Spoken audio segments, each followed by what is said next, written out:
Un concept essentiel à connaître par rapport à votre blog, c'est que vous pouvez publier du contenu public, que tout le monde peut voir. On va sur le blog, on voit tous les articles qui ont été publiés, et quelquefois du contenu privé. Il y a des outils techniques qui permettent de cacher certains articles, certaines pages, certains contenus sur un blog pour le réserver à une certaine audience. Alors, dans quel cas faut-il utiliser du contenu privé? Il y a un premier cas de figure qui est tout simplement le contenu réservé aux clients. Mais ce que je vous recommande de faire, si jamais vous devez créer une communauté de clients et que vous publiez un contenu qui leur est réservé, c'est de leur créer carrément un site privé. Je vous recommande de ne pas utiliser votre blog BCPV pour publier du contenu qui va servir à vos clients en disant par exemple cet article est protégé, réservé aux clients. Ce n'est pas une stratégie qui est très accueillante pour les non-membres du club, d'accord ? On arrive sur un blog et il y a plein d'articles avec un gros cadenas ou un truc comme ça. C'est pas très sexy, c'est pas très accueillant. Et puis du point de vue des clients, c'est pas aussi valorisant qu'on le pense de leur donner un mot de passe pour accéder à certains articles.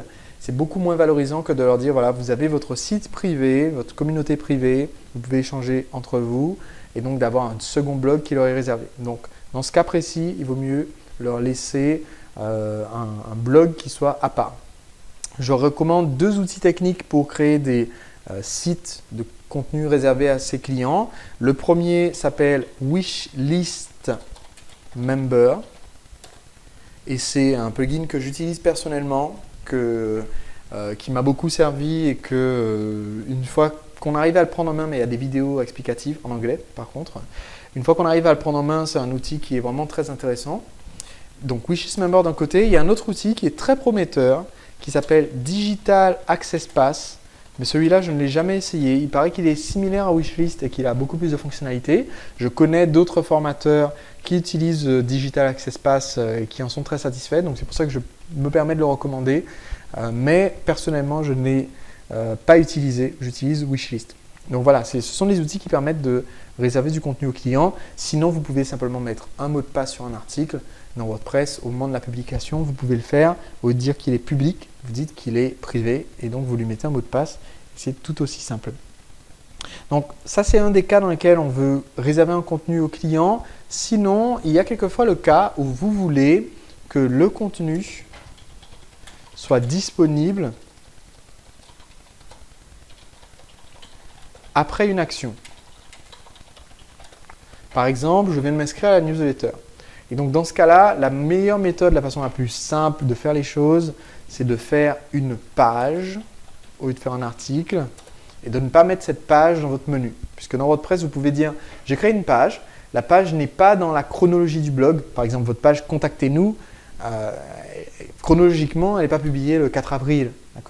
Elle est sur le site, elle va être destinée à rester sur le site éternellement. Donc maintenant, la plupart des designs, des thèmes WordPress permettent de dire je ne veux pas afficher telle ou telle page sur la page sur l'accueil de mon site et donc je ne veux pas qu'on la trouve. Sinon, il y a des extensions, encore une fois. Si vous cherchez toutes les extensions avec simplement les termes, je n'en connais pas précisément, mais il y en a plein. Vous cherchez les termes exclude pages, qui veut dire exclure les pages. Vous cherchez ce titre.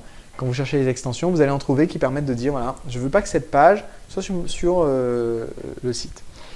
Après, je n'ai pas particulièrement peur que Google permette à des gens de trouver le PDF ou la page cachée du site. Encore une fois, je préfère aller à la simplicité plutôt que d'essayer de faire un truc absolument verrouillé. Dans le sens où, de toute façon, quelqu'un qui veut pirater votre site pour voir où est-ce qu'on va trouver le fichier, après une action comme saisir son mail, il va rentrer un faux mail. Il va rentrer bidouchouette@yopmail.com et il va arriver sur la page de toute façon. Donc, ça ne sert à rien d'essayer de se blinder pour quelque chose que de toute façon vous offrez gratuitement en échange du mail. Si quelqu'un insiste vraiment pour avoir votre PDF sans mettre son mail, eh bien, c'est un prospect bizarre. C'est quand même un prospect potentiel parce qu'il veut quand même le PDF, donc il est peut-être intéressé. Et bien, peut-être plus tard, il donnera son mail qu'il avait besoin de voir avant de croire. Okay, donc, les bonus de syndication, typiquement, sont un exemple de contenu qui est, je dirais, semi-privé parce qu'en fait, on veut que tout le monde l'ait une fois qu'ils ont la permission. On veut le mettre dans les mains de toutes les personnes possibles et imaginables, mais on veut qu'ils demandent la permission en récupérant notre email. Et alors, en nous laissant récupérer leur email. Chose intéressante, vous pouvez parfaitement créer un bonus de syndication à partir de contenus déjà publiés gratuitement sur votre blog. Je dirais même davantage, vous pouvez même créer un produit à partir de contenus déjà disponibles sur votre blog. J'ai déjà créé des DVD entiers basés sur des articles déjà présents sur certains de mes blogs. Pourquoi? Parce que le format du produit est différent, la façon d'enseigner est différente, la pédagogie est différente et quelque chose qu'on a appris en lisant un article, on l'a bien moins, pardon, je ne vais pas utiliser deux fois le mot bien, on l'a moins bien appris que si on avait été en face à face avec le formateur ou que si on avait eu une vidéo ou une conférence pour poser ces questions. Donc ça ne pose absolument aucun problème de reprendre un contenu que vous avez déjà partagé, qui a déjà eu de l'effet et de dire, ben voilà, écoutez, je vous ai fait un cours. Alors par contre, vous n'allez pas dire c'est le best-of du blog. Parce que si vous appelez votre bonus de syndication le best-of du blog, il n'a strictement aucun intérêt. À part si on est déjà fan du blog. D'accord ? Ce que vous voulez, c'est rassembler dans vos bonus de syndication ce qui va permettre à mon lecteur d'atteindre un objectif. Vous allez lui expliquer comment mieux se servir de l'objet, si c'est un produit physique que vous vendez, comment obtenir les meilleurs résultats, ou alors vous allez lui permettre d'atteindre un résultat si c'est un produit d'information que vous vendez, une partie du résultat que vous promettez avec votre produit payant. Okay. Voilà comment vous créez le bonus de syndication. Donc, vous pouvez parfaitement avoir sur le site un contenu phare constitué de 8 articles et avoir regroupé les concepts de ces 8 articles dans un fichier PDF de 6 ou 7 pages que vous offrez en échange de l'adresse email. Et dans chaque article, vous avez donc un appel à l'action, puisque je vous ai dit dans la structure d'avoir un appel à l'action qui dit indiquez simplement votre adresse email ci-dessous et vous recevrez mon livret dans lequel je vous explique comment utiliser cette stratégie pour obtenir encore plus de résultats. Voilà. Et banco, vous avez votre bonus de syndication. Et je reviendrai en détail sur cette stratégie du bonus de syndication quand on va parler dans la prochaine session des partenariats stratégiques qui vont vous aider à développer le blog. Alors pour les outils techniques, je les ai déjà abordés à l'instant. C'est notamment Wishlist qui permet de stocker les informations. Okay. Concernant les bonus de syndication sous forme de vidéo, c'est encore une fois, c'est la même chose. Je reprends bien le concept d'un lancement orchestré. Un lancement orchestré, c'est une stratégie BCPV. C'est l'application d'une stratégie BCPV. Le contenu d'un lancement orchestré, les articles publiés sur le site ou les vidéos du lancement orchestré sont les articles du blog. Mais la différence, c'est que sur le lancement orchestré, on va récupérer en général l'email des prospects avant qu'ils aient accès aux articles du blog. On ne leur dit pas en fait où sont les articles. On prend leur mail et ensuite on les envoie sur le blog. Et ici, dans la stratégie BCPV dont on est en train de parler, on crée un blog de départ pour qu'il ait l'air intéressant aux yeux des partenaires et des prospects. Et ensuite, on va leur vendre un produit avec une stratégie dont on va parler un petit peu plus tard.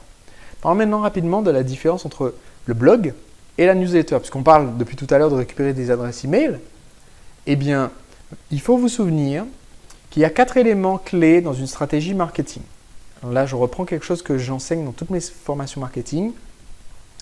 Vous voulez créer 4 ressources pour votre entreprise. La première ressource est le trafic. Combien de gens vous découvrent?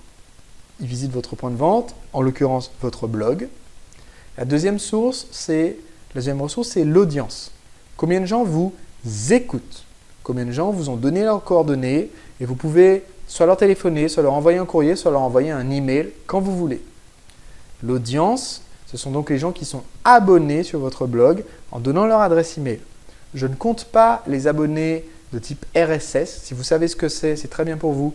Eh bien, on va pas utiliser ça. On va en faire le moins d'utilisation possible. Si vous ne savez pas ce que c'est que les abonnés RSS, c'est très bien pour vous. Je ne cherche pas à vous expliquer parce que je ne conseille pas d'utiliser cette fonctionnalité. Donc, votre audience, ce sont les abonnés.